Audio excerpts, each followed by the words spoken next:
Hello, Internet. We are running late tonight. I was in the other room with my wife watching a video, and all of a sudden, I had told the kids, hey, come get me when it's almost 8 o'clock, and we'll go live. And one of the kids just came in and goes, it's 10 after 8, Dad. I'm like, oh, no.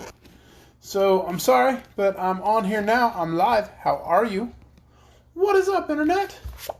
It's time for another chapter of Glinda of Oz. Tonight, we are on Chapter 11, The Conquest of the Skeezers. I have not looked ahead to see how long or how much this chapter is. We're going to just go ahead and read and see what happens. Woohoo! Let's do this. Chapter 11, The Conquest of the Skeezers. Queen Coo-ee-oh dropped the rope, tottered, and fell headlong into the water, sinking beneath the surface, while the Skeezers in the submarine were too bewildered to assist her, and only stared at the ripples in the water where she had disappeared. A moment later, there arose to the surface a beautiful white swan.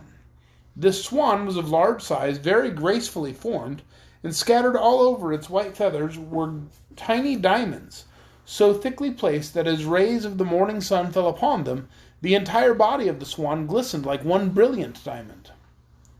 The head of the diamond swan had a bill of polished gold, and its eyes were two sparkling amethysts.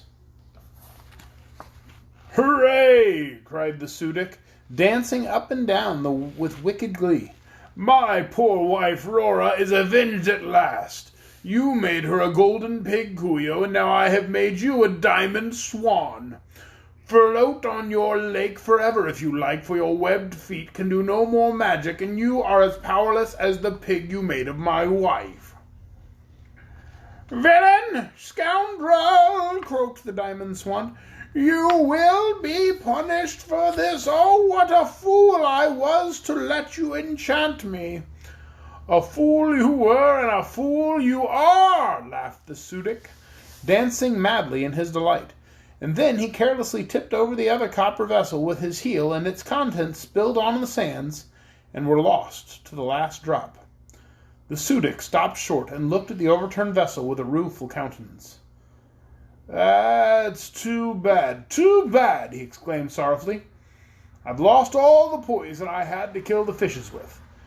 I can't make any more because only my wife knew the secret of it, and she is now a foolish pig and has forgotten all of her magic."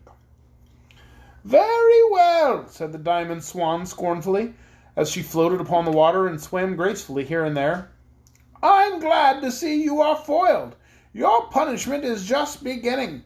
For although you have enchanted me and taken away my powers of sorcery, you still have the 3 magic fishes to deal with, and they'll destroy you in time. Mark my words." The Sudic stared at the swan a moment.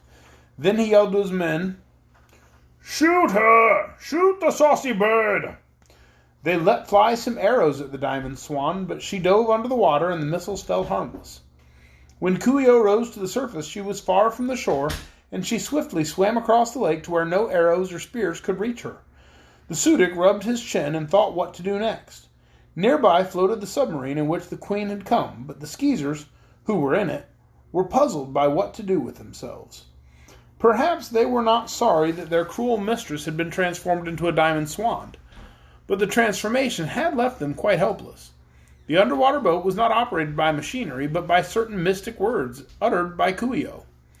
They didn't know how to submerge it, or how to make the watertight shield cover them again, or how to make the boat go back to the castle, or make it enter the little basement room where it was usually kept. As a matter of fact, they were now shut out of their village under the great dome and could not get back again. So one of the men called to the supreme dictator of the Flatheads, saying, "Please make us prisoners and take us to your mountain and feed us and keep us, for we have nowhere to go." Then the Sudic laughed and answered, "Not so. I can't be bothered by caring for a lot of stupid Skeezers. Stay where you are or go wherever you please, so long as you keep away from our mountain." He turned to his men and added, "We have conquered Queen Coo-ee-oh and made her a helpless swan. The Skeezers are under water and may stay there, so, having won the war, let us go home again and make merry and feast, having, after many years, proved the Flatheads to be greater and more powerful than the Skeezers." So the Flatheads marched away and passed through the row of palms, went back to their mountain, where the Sudic and his a few of his officers feasted, and all the others were forced to wait on them. "I'm sorry we couldn't have roast pig," said the Sudic, "but as the only pig we have is made of gold, we can't eat her. Also, the golden pig happens to be my wife, and even were she not gold, I'm sure she would be too tough to eat." Oh, and that is the end of Chapter 11, the Conquest of the Skeezers. I almost called it the Conquest of the Squeezers, and that would not have been accurate. The Conquest of the Skeezers. That was Chapter 11. Tomorrow night, join us right here at 8 o'clock Facebook Live for Chapter 12, the Diamond Swan.